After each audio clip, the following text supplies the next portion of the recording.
Hello everyone, I am Dr. Nilanjana Bhattacharya from Swami Vivekananda Institute of Modern Science.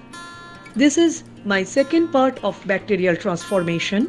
In the first part, I have already discussed the basic principle and types of transformation. In this video, I am going to discuss the important steps of transformation, the transformation efficiency, and the calculation by which we can determine the transformation efficiency. And last but not the least, the comparison between transformation and transfection. So first, the basic steps in transformation. There are 4 steps. 1. Development of competence. Number 2. Binding of DNA to the cell surface. Number 3. Processing and uptake of free DNA, usually in a 3' to 5' direction, and integration of the DNA into the chromosome by recombination.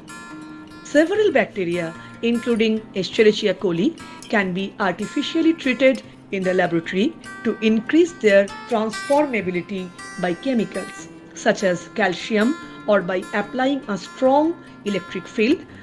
The process is known as electroporation, or by using a heat shock.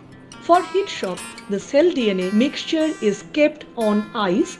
The temperature is maintained at 0 degree centigrade and then exposed suddenly to 42 degree centigrade. For electroporation, the mixture is transferred to an electroporator and is exposed to a brief pulse of a high voltage electric field. The double-stranded DNA released from lysed cells binds non-covalently to cell surface receptors. There is no DNA sequence specific recognition. Thus, these organisms can potentially incorporate DNA from outside their species.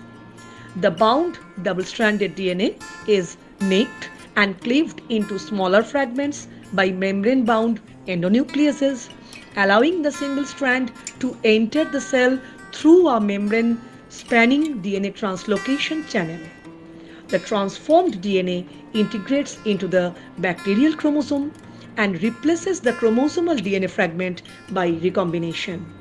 The integration, however, requires significant nucleotide sequence homology between the donating DNA fragment and the fragment in the chromosome. In case of plasmid, the plasmid with the donor DNA is inserted during the heat shock or electroporation. The cells with the plasmid can be detected by growing these cells is a growth media supplemented with a specific antibiotic. Next, transformation efficiency. The transformation efficiency is defined as the number of transformants generated per microgram of supercoiled plasmid DNA used in the transformation reaction.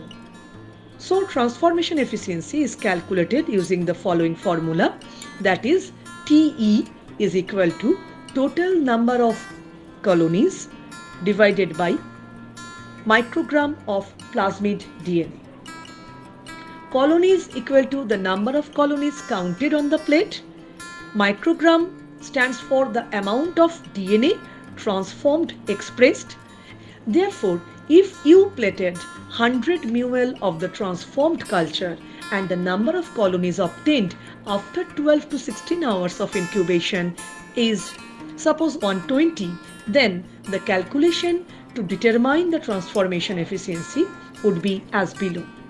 Number of colonies obtained in 100 ml is equal to 120 as we mentioned above.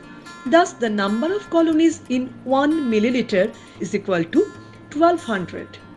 If concentration of plasmid DNA used is equal to 75 ng per ml, total volume of plasmid DNA used 2 ml, thus amount of plasmid DNA is equal to 150 into 10 to the power minus 3 mu g. So from the above mentioned data, we can calculate the transformation efficiency, that is the total number of colonies per mu g of plasmid DNA. That is very simple, 1200 divided by 150 into 10 to the power minus 3 is equal to 8 into 10 to the power 3 CFU per mu g of DNA. Next, comparison of transformation and transfection. As both the processes are nearly similar, but there are few differences. Transformation is applicable to bacteria, whereas transfection is applicable to eukaryotic cells. In case of transformation, exogenous genetic material is taken up by the competent bacteria, whereas in case of transfection, exogenous genetic material is introduced into the eukaryotic cells. In transformation, bacteria can be made competent either chemically or by electroporation. That is, we are talking about artificial transformation. But in case of transfection, introduction of exogenous genetic material may be liposome mediated or by electroporation or by using viral vector.